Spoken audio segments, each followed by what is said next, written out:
ప్రకృతిలో పనికిరాని మొక్క అంటూ ఉండదు. మనకు దాని ఉపయోగం ఇంకా తెలియకపోవచ్చు. ప్రతిదానికి ఒక పని ఉంటుంది, ప్రతి మొక్కకు ఒక లక్షణం ఉంటుంది.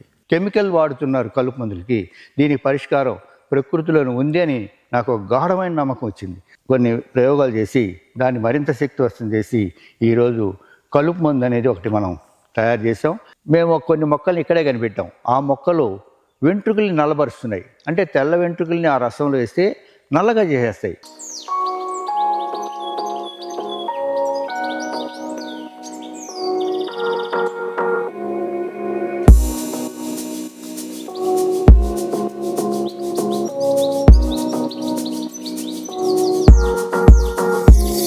నేను గళ్ళా చంద్రశేఖర్.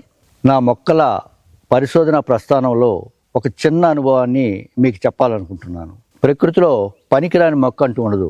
మనకు దాని ఉపయోగం ఇంకా తెలియకపోవచ్చు.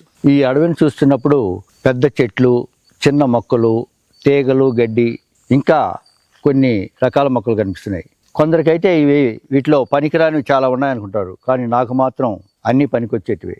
ఉదాహరణకు ఈ చిన్న మొక్కని మనం కలుపు అనుకుంటాం, పనికిరానిది అనుకుంటాం. నాకైతే ఇదొక ప్రశ్న. ప్రకృతి ఎప్పుడు దేన్ని వృధాగా సృష్టించదు. ప్రతిదానికి ఒక పని ఉంటుంది, ప్రతి మొక్కకు ఒక లక్షణం ఉంటుంది. నేను పరిశోధన ప్రారంభించినప్పుడు మొదట వెతికింది మందులు కాదు, ప్రశ్నలను. ఒక మొక్క ఎందుకు ఇక్కడే పెరుగుతోంది? దీని పక్కన ఇంకో మొక్క ఎందుకు లేదు? ఈ చెట్టు కింద కొన్ని మొక్కలు ఎందుకు మొలవడం లేదు? కొన్ని ఆకుల వాసనకి కీటకాలు ఎందుకు రావడం లేదు? ఒక్కో ప్రశ్న మరో ప్రశ్నను పుట్టించింది. ఆ ప్రశ్నలే నా గురువులయ్యాయి. ఒకరోజు నాకు ఒక విషయం అర్థమైంది. ప్రకృతి మన సమస్యలకు ముందే సమాధానాలు రాసేసింది. మనమే ఆ పుస్తకాన్ని ఇంకా పూర్తిగా చదవలేదు. అందుకే నేను ప్రతి మొక్కను గౌరవించాను, ప్రతి ఆకును పరిశీలించాను, ప్రతి మార్పును నమోదు చేశాను. ప్రకృతిని జయించాలని నేను ఎప్పుడు అనుకోలేదు. ప్రకృతిని అర్థం చేసుకోవాలని మాత్రమే భావించాను. ఈ అడవులు నాకు ఒక జీవితం ఇచ్చాయి. ఆ జీవితాన్ని రైతుకు అంకితం చేశాను. నేను కనుగొన్నది నా సొంతం కాదు, ప్రకృతి ఇచ్చిన బహుమతి. ఆ బహుమతిని రైతుల చేతుల్లో పెట్టడం నా బాధ్యత. ఆ బాధ్యతే రైతుల పొలాల్లో కొత్త ప్రయోగాలకు దారితీసింది. నేను మొదటగా అడవికి వచ్చినప్పుడు అన్ని మొక్కలు ఒకలాగే కనిపించాయి. కానీ కొంచెం సూక్ష్మంగా పరిశీలించినప్పుడు ఒక మొక్క ఇంకొక మొక్క పక్కపక్కన కలిసి ఉన్నప్పుడు కొన్ని మార్పులు నేను గమనించాను. ఒక మొక్క ఆకులు మరొక మొక్క ఆకులు తగిలినప్పుడు పరిశీలిస్తే కొన్ని మొక్కలు ఎండిపోయాయి. అంటే ఆ చెట్టుకి ఆ పక్క చెట్టు యొక్క మొక్కను చంపే ప్రభావం ఉంది అని మొట్టమొదటిసారి తెలుసుకున్నాను. ఆ తర్వాత ఆ మొక్కను తీసుకొచ్చి వివిధ రకాల చెట్ల మీద, ఆకుల మీద ఆ రసాన్ని వేయడం, ఆ మొక్కలు ఎండిపోవడం జరిగింది. మరి మళ్ళీ అక్కడ ఒక ఐడియా వచ్చింది. దీన్నే మనం ఎందుకు గడ్డి మీద, కలుపు మీద, వివిధ రకాల కలుపు మీద ఎందుకు వాడకూడదు? దీన్ని మరింతగా శక్తివంతం చేస్తే ఇది కలుపు మందుగా చాలా బాగా పనిచేసింది. ఈరోజు కెమికల్ వాడుతున్నారు కలుపు మందులకి, దీని పరిష్కారం ప్రకృతిలోనే ఉంది అని నాకు ఒక గాఢమైన నమ్మకం వచ్చింది.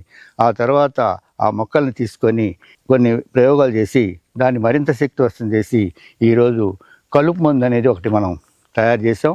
తర్వాత ఆ మొక్కల రసాన్ని తీసుకొచ్చి వరి పైర్లు వేసాం. వరి పైర్లు వేస్తే అద్భుతంగా కలుపు రాలేదు. ఆ కలుపు మందు ఈరోజు ప్రపంచంలోనే తొలి సేంద్రియ కలుపు మందు. ఈరోజు అది వేలాది మంది రైతులు వాడారు. అది ఒక వరంగా మారింది. రైతులందరూ కూడా చాలా అద్భుతంగా ఉంది అంటున్నారు. అలాంటి పరిశోధనలకు మూలం, ఆ ఫలితాలకు మూలం ఈ అడవే.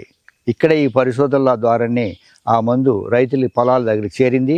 ఈరోజు గొప్పగా పనిచేస్తూ ఉంది. ఆ తర్వాత మరిన్ని పరిశోధనలు జరుగుతున్నాయి. అవి కూడా రైతులకు తొందరలో చేరుతాయి.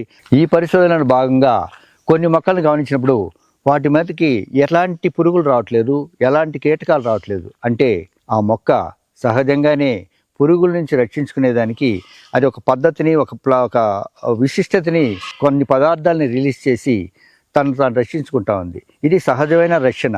అదేవిధంగా మేము కొన్ని మొక్కల్ని ఇక్కడే కనిపెట్టాం. ఆ మొక్కలు వెంట్రుకల్ని నల్లబరుస్తున్నాయి. అంటే తెల్ల వెంట్రుకల్ని ఆ రసంలో వేస్తే నల్లగా చేసేస్తాయి. మళ్ళీ ఎట్టి పరిస్థితుల్లో ఆ రంగు పోదు. కానీ తలపైన దాన్ని వాడడానికి మేము ప్రయత్నిస్తున్నాం. అది వచ్చిందంటే ఈరోజు వేలాది మంది, లక్షలాది మంది ఆ డై వేసుకుంటూ ఎన్నో విష ప్రభావాలను ఎదుర్కొంటున్నారు. దానికి కూడా మనం తొందరలోనే పరిష్కారం కనుక్కుంటాం. దానికి కూడా మూలం మన ఈ అడవులే, ఈ ప్రకృతి. ఈ ఔషధ మొక్కల్లో తయారు చేసిన మా ఉత్పత్తుల్ని భూ అమృత అనే సంస్థ ద్వారా ప్రజల వద్దకు చేరేందుకు ప్రయత్నిస్తున్నాం. ఈ ప్రయత్నంలో మీరు మమ్మల్ని ఆశీర్వదిస్తారని, ప్రోత్సహిస్తారని ఆశిస్తూ ధన్యవాదాలు.